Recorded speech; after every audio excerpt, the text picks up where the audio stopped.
press conference. Our format will remain standard. Coach Swinney will have some opening comments. Then we'll go to questions in the room, and if time permits, we'll go to questions virtually at the end. As a reminder, this is being streamed through ClemsonPlus.com, Fox Carolina, and 105.5 The Roar, so please speak up when asking questions. Coach, when you're ready, take it away. All right. Good morning, everybody. First of all, I know it's Veterans Day today, and so just want to thank all of our men and women that allow us to be here in this amazing free country that we live in. So just thankful for the service and the sacrifice for all the great veterans that we have. So got a couple on our staff, and Daniel Boyd and Jason LeMay. So really appreciate their service. But hey, it's I know it's Tuesday in the real world, but it's Wednesday for the Tigers. It's been a blur. Obviously a late night Saturday night, and then just quick turnaround on Sunday. You lose a day of prep, but I think everybody's really handled it well, staff and players, and getting done what we got to get done. And you're going on the road, so it kind of shortens your week even more. But we're excited about it. Friday night up in Louisville. It's a great venue. Haven't been up there, I guess, since 21, but been there several times, and I think their fans do an awesome job of creating a great environment. And it's a really good football team. They're a really good team. 2 losses in overtime. I think they're really well coached on both sides of the ball. Probably our worst game last year was defensively, especially was against this team. And so big challenge for us. Again, well coached on both sides. Jeff does a great job. Really, leading this team. Offensively, they're a ball control type offense. A lot of formations, movements. A lot of outside zone. A lot of eye candy and movements that challenge you from a discipline standpoint, gap standpoint. They just do a great job putting it together. It's very well coordinated, very well put together. They're explosive. They got 10 plays of 50-plus yards this season. So got some home run dudes at running back that can flat out put it to you. Just in their last 3 games, they've averaged 10.2 a carry, 6.9 a carry, 4.9 a carry. So they're really built through the run and the play actions and the boots, and all the screens that come along with it. Love to get the ball to the back. They've got playmakers outside. 0 must be the number of the year here. So our 0's really, really good. The 0 we just played last week is one of the better players you'll see in the country. And man, this kid, Bell, he's special. He is a great, great football player. They use him in a lot of ways. He's a great finisher on the ball. Great just collision balance and body control. They get it to him a lot of different ways. 5's a really good player. 2, 3. They've always done a good job with their tight ends and how they incorporate them into the play action game. So those guys, Jeff does a great job of getting them the ball. One of the better offensive lines that we've played. They play well together. They communicate. I mean, it's, again, just a good football team. Every facet. And then over on the defensive side, they're one of the best defenses in the country. Very aggressive, physical up front. They're a scheme that's going to challenge you from an aggressiveness standpoint. Got to make competitive plays. The 2 ends are really, really good players. Create a lot of problems. 50 is a high motor guy that just never shuts it off. 23 is long. He's got a lot of skill to his game. Good pass rusher. He's physical. And then the 2 guys inside, man, they're twitchy. They're maybe not as big inside as some of these guys we've played last couple ball games, but they're twitchier. So they create little different problems. But again, guys in the secondary have played a bunch of snaps. They've played a lot of snaps, so they really understand their scheme. Dangerous in the return game with number 5. He's kind of the Waldo of their offense. Like, where's number 5? He's the jet sweep guy. He's going to touch it a lot of different ways, and then again, involved in the return game. So a very complete football team. Again, 2 plays away from being undefeated. So we'll have to go and play well. But we're looking forward to it. Again, proud of our team and how they competed last week. We did a lot of good things in all 3 phases. But still some things that we need to improve and quickly this week that I know they'll try to take advantage of if we don't correct some of the things, especially defensively with a couple of our mistakes from just eye discipline standpoint, because these guys, again, they challenge you a lot with their formations and bunch sets and all that type of stuff. So we'll head out. Again, today's a Wednesday practice for us, so we'll head out on Thursday in the real world here. So coming quick, and should be a great night. I think it's going to be a beautiful night up in Louisville, and I know we'll have a good crowd show up too that'll travel, and some of the people that live in that region that'll hopefully be able to be there to see the Tigers too. And with that, I'll take questions. Oh, and we are sponsored by Dasani and Coca-Cola, who I think owns both. Is that true?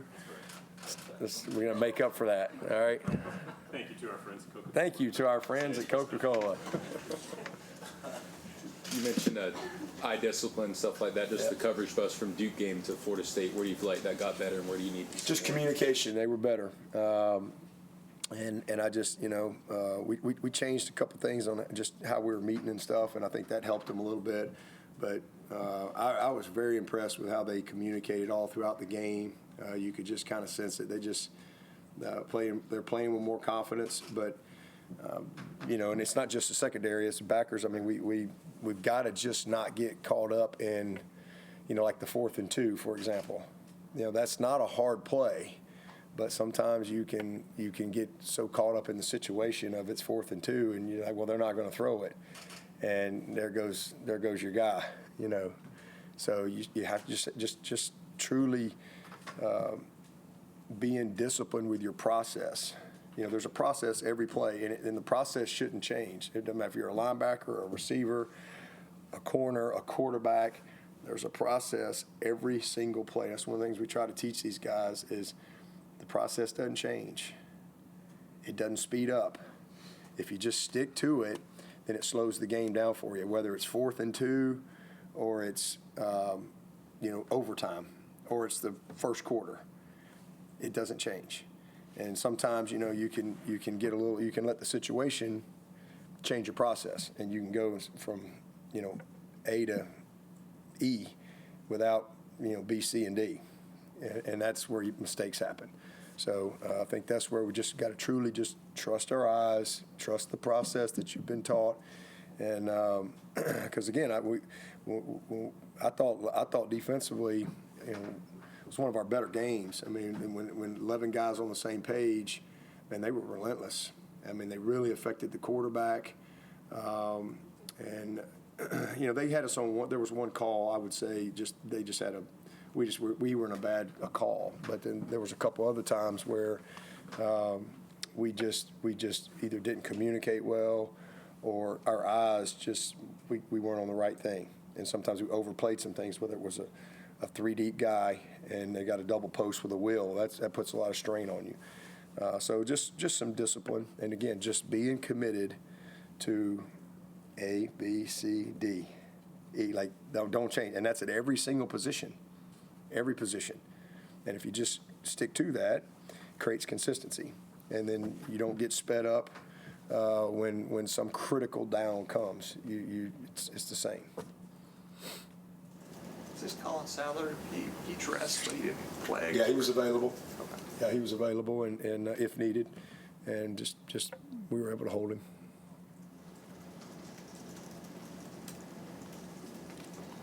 You mentioned for Cade, he had a quad contusion leading up to the FSU game. I'm just curious, how much has he been able to practice this week with that and the ankle injury? Yeah, ankle's good. I mean, he didn't really have any problems in the game from the ankle, but he could hardly walk last week because of his thigh was so just swollen and blown up.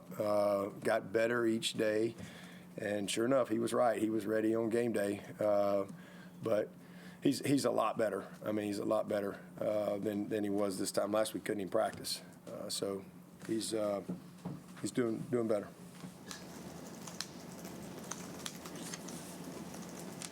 I guess you talked about the promotion of Dennis Love to the head strength job. I guess was that basically completely decided in the summer? Or Oh yeah. We didn't have a choice. It was either that or he's going to be the strength coach for the Vikings right then. So we that was a easy decision, and knew eventually that might happen, but wasn't exactly sure. With Joey, and then Joey decided that this was going to be it. And again, Joey, as y'all know, has had to battle some health things, and then the Vikings thing came along, and he interviewed for the job and was offered the job, and it was I mean, it's really unbelievable. It's really unprecedented. There's only 32 of those jobs, but for him to stay here, and so we had to kind of work that out in the summer, but he's excited, and we're all excited. This has been a dream job for him, and he's been around multiple places, NFL, different schools, but he's one of the most respected guys out. That's why he had the opportunity to go be one of 32 NFL guys. It's just who he is, his reputation. Guys come from all over to train with him. He's had that. He's done that for years.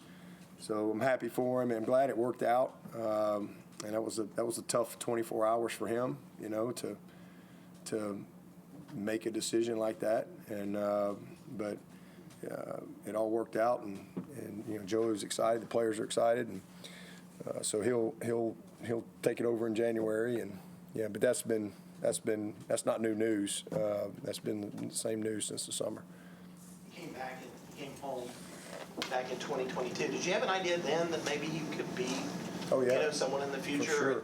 And then how is he maybe different than Joey? Maybe what would kind of change? Yeah, he's very different. I mean, he's just like I said, he's been in a bunch of places, and just has he's a different person, different leadership style, different communication style. I mean, he's just different in a lot of areas, but he'll put his own. I mean, he's learned a lot from Joey, who's been amazing, for years and years and years. But he'll put his own stamp on it.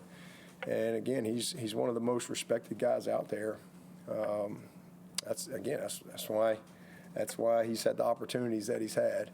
And I would say, and that was kind of the decision, was you can go, but we're gonna be calling you back in January. And now, do you want to move twice? And so there was a lot of conversation. And listen, honestly, if it wasn't for Graham, he Graham had to, obviously. I mean, couldn't just be, a wink and a nod. Like, there had to be a lot of conversation with, for him to have enough comfort to stay, because that's such a huge opportunity. But this is where he wanted to be. This is what he's always wanted to do, and he's trained for it forever. He's incredibly smart, very detailed, and again, just knows the kids. They love him, and again, I mean, just has great relationships, and he has great resources all across the country that I think will be a lot of fun to see him implement here at Clemson.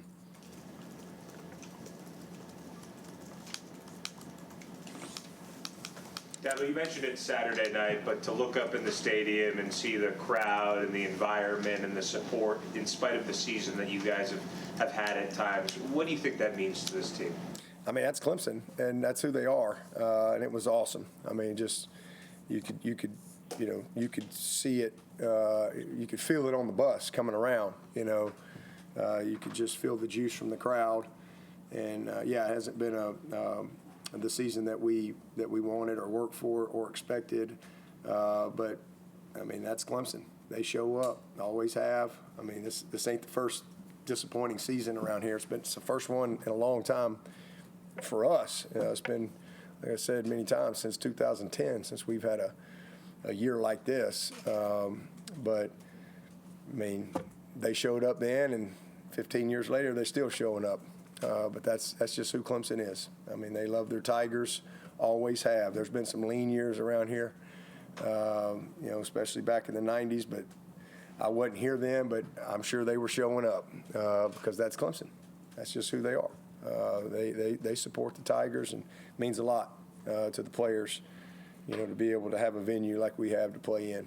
And so that was a great night in the Valley. Got one more. Have you had any conversations with Clay since his 2-point conversion? And I got to ask if Kath knew that was coming and what her reaction was. No, she had no idea. She was mad. She's like, how come I didn't know he was? I said, well, I mean, she's on a need-to-know basis. No, she had no idea. But we put it in. We put it in Tuesday, and we said, hey, first touchdown, we're gonna run this and get two. It really should have been just an absolute walk, but we had, Cuddy kind of came off the double team. One guy came outside, so Cuddy takes him. The linebacker stayed inside. Blake comes off it.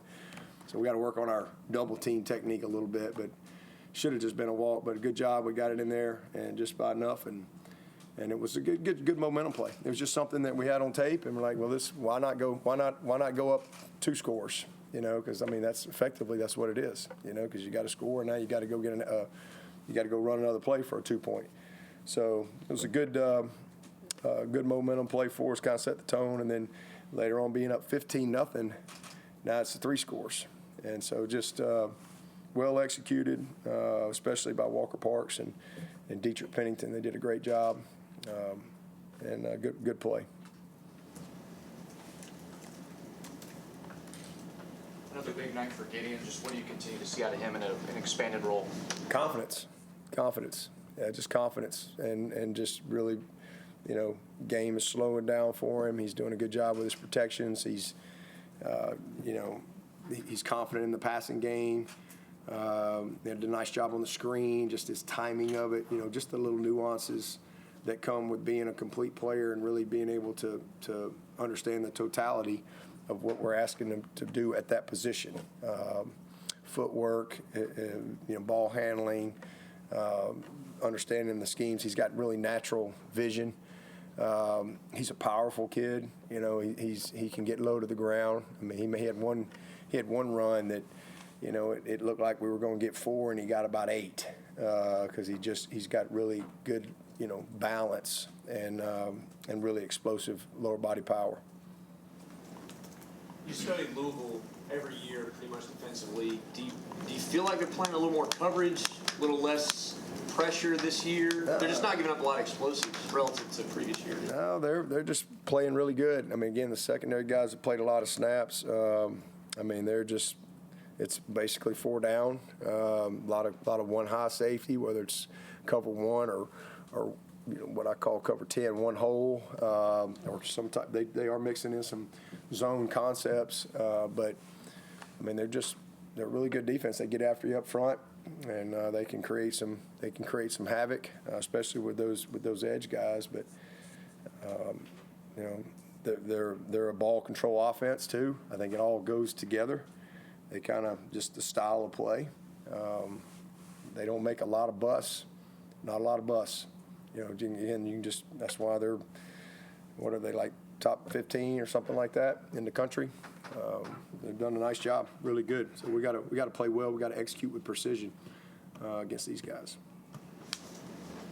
Are you preparing for multiple quarterbacks? I don't know. Jeff Fromm is not explicitly committed to Moss as the starter as of yesterday.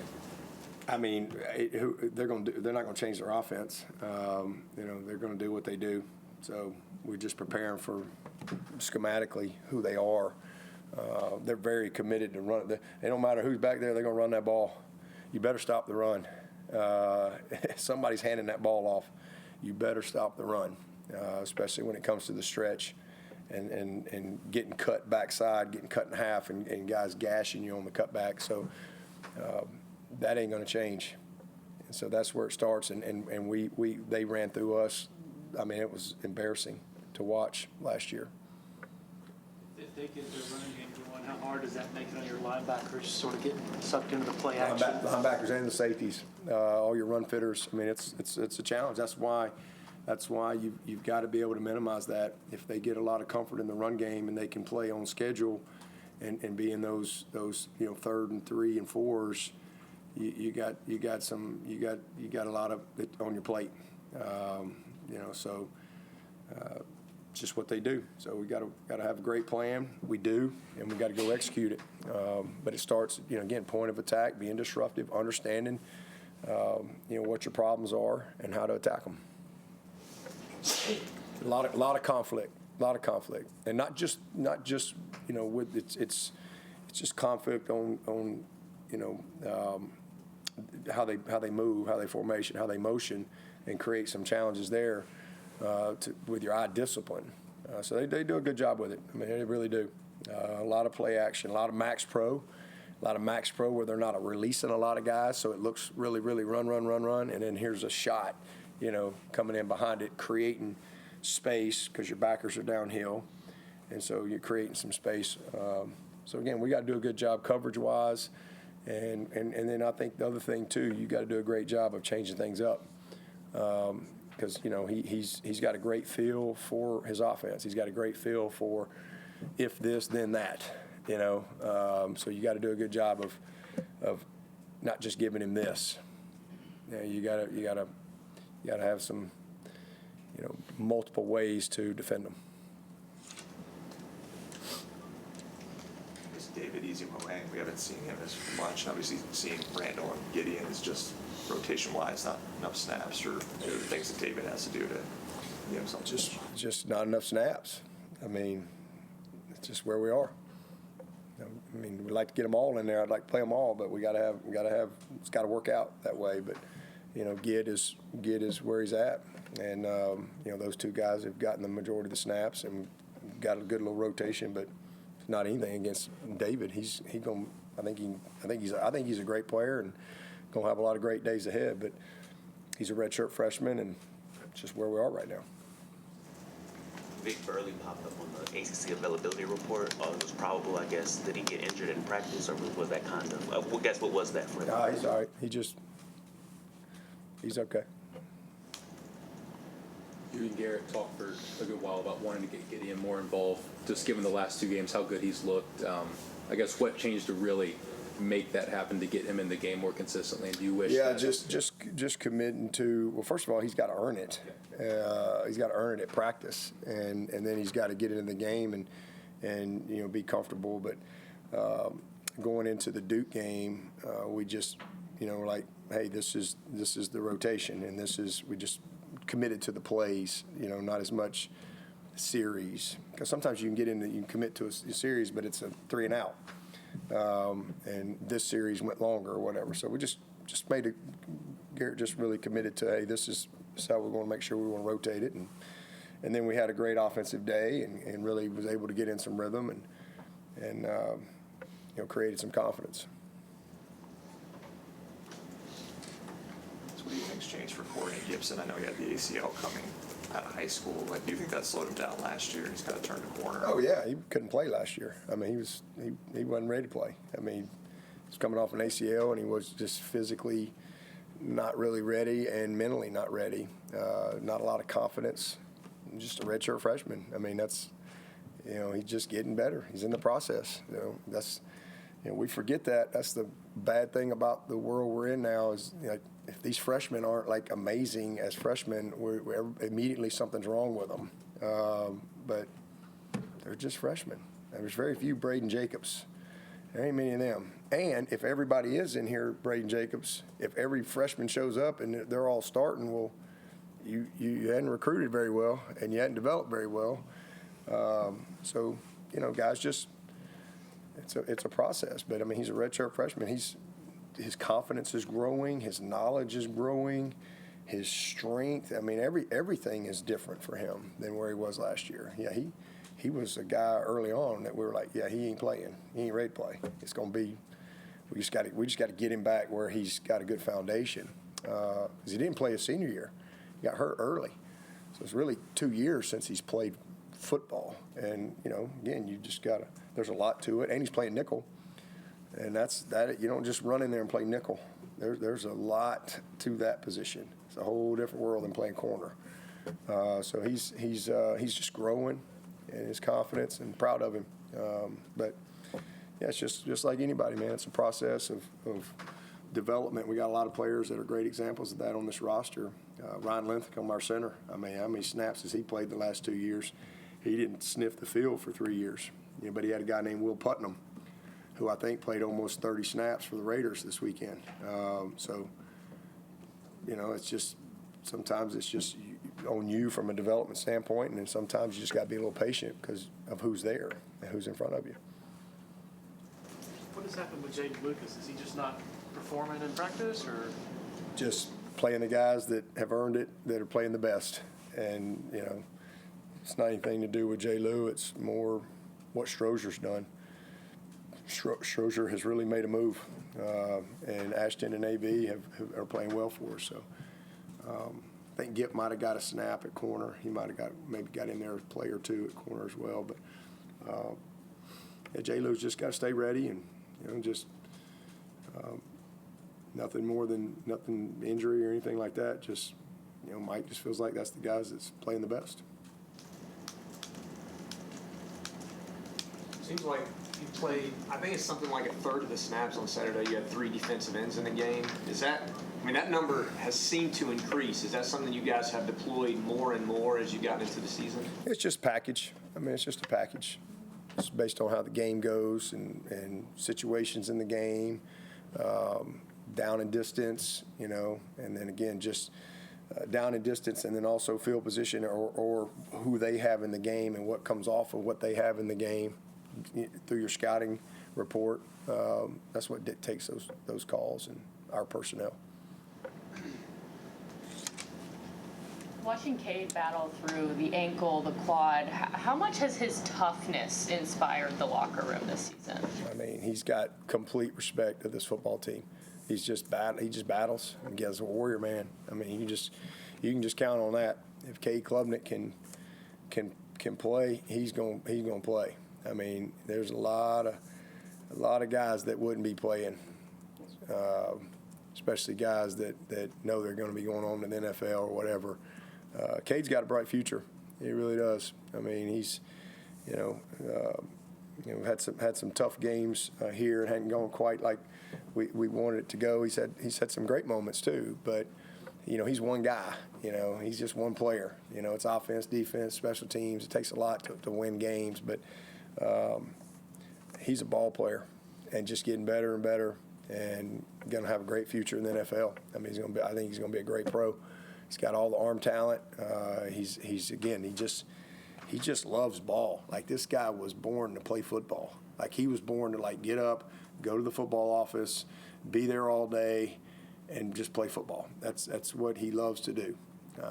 He's always up here sitting in the meetings, watching tape. He just loves it. And he loves Clemson. He loves Clemson. He loves his teammates. He's a highly respected guy in the locker room, because certainly they know he's a talented player, but just his toughness and his commitment. He's just a relentless competitor. Any other questions for Coach?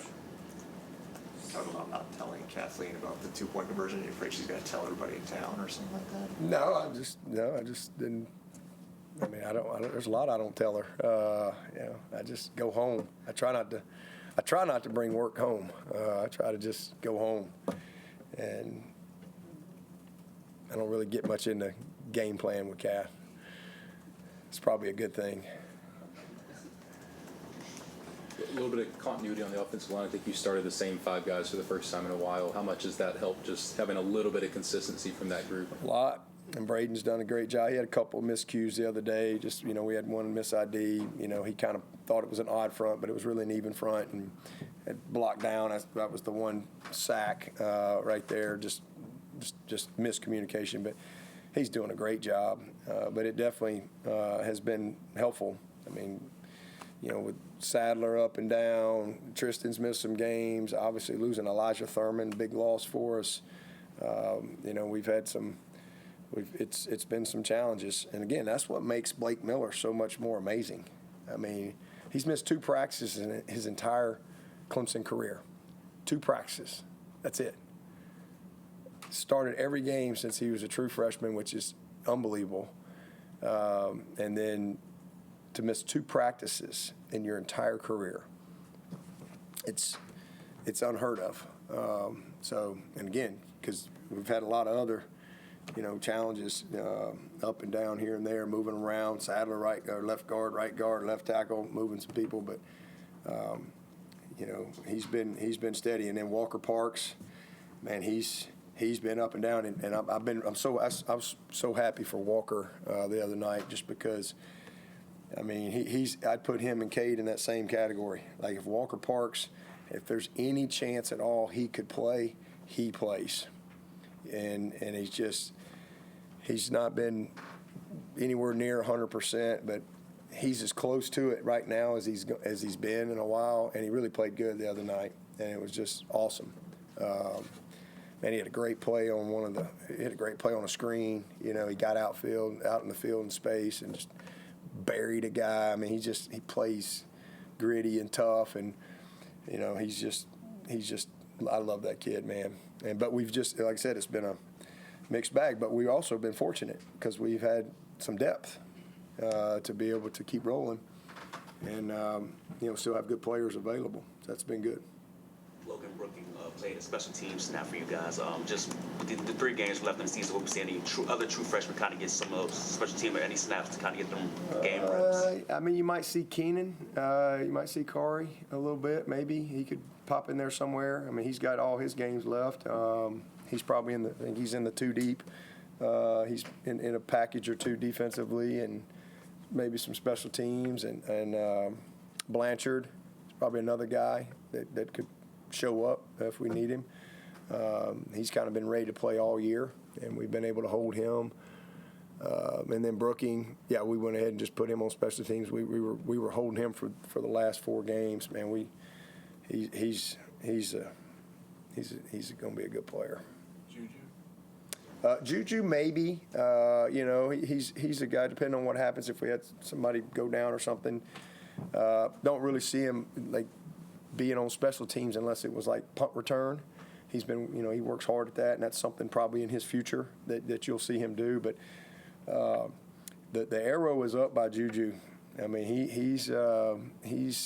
he's gained 15 to 17 pounds, and he's still just a beanpole. But I mean, he is on his way, and he's just got a smile on his face. I just think he's through the funk, and he's just kind of figuring it out that, hey, I can do this. He's explosive. He's been awesome on the scout team, and when we've been doing some scrimmaging the last few weeks, we've been doing some scrimmaging with the young guys and just keeping them, really football ready, and we've been trying to evaluate a lot of these guys and kind of see where they were, and he's been a bright spot. So I'm excited about him, but I don't see us getting to him unless we had some injuries or something like that. But I do think he's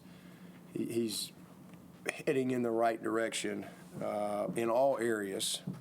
He was heading in the wrong direction in all areas when he first got in here, and just maturity and just I think the totality of where he was and the reality of what he was going to have to do really overwhelmed him, and he's kind of gotten through that.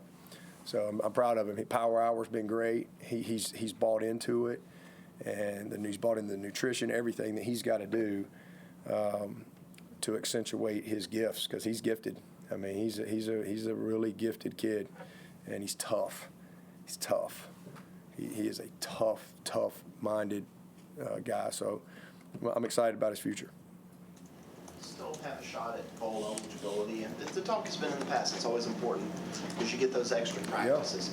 Yeah. In today's world, when you've got all this transfer portal stuff and people moving around and talk about the playoff and how that's the only thing people care about, does it still, in your mind, have that weight of, man, yes, I still would love to have those extra times to see these kids. Absolutely. I mean, there's no coach going to say no to that. I mean, if they do, they're probably not a very good coach. I mean, like, you got to, anytime you can play football, you're a football coach, anytime you can go play football, that's a good thing. I mean, that's what you do. How do you get better at football if you don't play football? So I would never turn down the opportunities. Now, I know there's been some cases where teams hadn't had enough players, I mean, and that's a different conversation. But, yeah, you got an opportunity to go play. Man, this team would, I guarantee you, these guys, they want to go play another game because they care about each other. Like, they really do. These guys love each other. They're going to be very sad when they can't, share a locker room together. We've got an incredible, I mean, one of the best, longest bowl eligibility streaks out there. I mean, been going a long, long time before I got here. There's a lot of pride in that too. But hey, you got to go earn it. And we got 3 more games, and we got to find a way to get it done. But they definitely would want to go play again, and it'd be great. I mean, there's a lot of young talent on this team that could really use some bowl type. It's basically you get another spring practice is basically what you get. Talking about Cade playing better, he's over 73%, I think, his last 4 games with 1 turnover, I think. Have you seen something a little different? Is it more about receivers making plays for him? Because he was already okay, but the elevation of his game the last month it pops. Yeah, I just think, like I said, he didn't play well in the LSU game. That's well documented. And he really, since then, he turned it over twice at Georgia Tech. But he didn't play bad. Those were costly plays, but he really kind of picked it up. And then Syracuse game, he did some good things. Just kind of has been pretty steady, on the football side. We had some tough games. The Duke game, he was amazing. He played great at North Carolina. He played good at Boston College. I mean, it's kind of gotten overshadowed because we hadn't won some of the games, But he, like I said, he can only do his part. But I just think just him being who he is, resetting. I think he was just pressing a little early in the season, and I think he just kind of got through that, and he's just being Cade, just doing his job. And he's just doing his job. He's just having fun playing football, and he's being smart with the ball. So I've been proud of him. But yeah, receivers honestly have been good all year. I mean, that's been one of the bright spots. I'd put them in the category as our punter. The receiver, they've been good all year. And, we've had a couple. We had, obviously we had the big drop. Probably could have put the game away with Wesco there at Georgia Tech. That probably could have ended it. That was an easy play. We've had a couple of those. But all in all, that I would say the tight ends and the receivers have been a real bright spot for our team. They've been very steady, very consistent all year. And, so I'd say the same thing about, Adam Randall. Well, hello there. I got a question in the back. Oh, boy. Who would you say is the best holder you've had this last decade? Oh, boy. Well, I don't know, but they all have had a great mom. That's what I would say. That's a tough question. They've all been great. Seth Ryan. Yeah, Seth Ryan was amazing. He was amazing. He's now the receivers coach for the Lions. Seth is great. Anyway, I don't even remember what we were talking about. I was just talking about, you were asking about Cade receivers. Yeah, I think the receivers have been pretty steady all year. Moment here or there, but they've been a bright spot. Tight end's been a bright spot, very consistent. I think Adam's been he's really helped himself. He's had a good year, man. He's done some good stuff. And now, obviously, Gid coming along. I feel good about that room. Take one more for Coach if anybody has one. Cade moving around is obviously a big part of y'all's offense. With the ankle, the quad contusion, how do you feel like his slightly limited mobility has changed stuff, and how could that change stuff? Yeah, I mean, he's still doing okay. I mean, we just are hanging in there. I mean, he had the one play I mean, he got out of the pocket a couple good times, and I mean, he obviously ran for a touchdown on a pass call, and he just recognized the coverage, and it opened up, and he walked it in. But he got out on the left side. That he tried. He actually had Bentoncourt, but he didn't. You know, if he hits him, fine. But I really wish he'd have just kind of kept running right there. He probably would have gone a good ways, but he's getting better. I mean, he can do what he needs to do. There's not many people 100% this time of year, but he can still do it. Appreciate your time, Coach. Okay. Thank you. Do you have something, Larry? Yeah, I was gonna ask,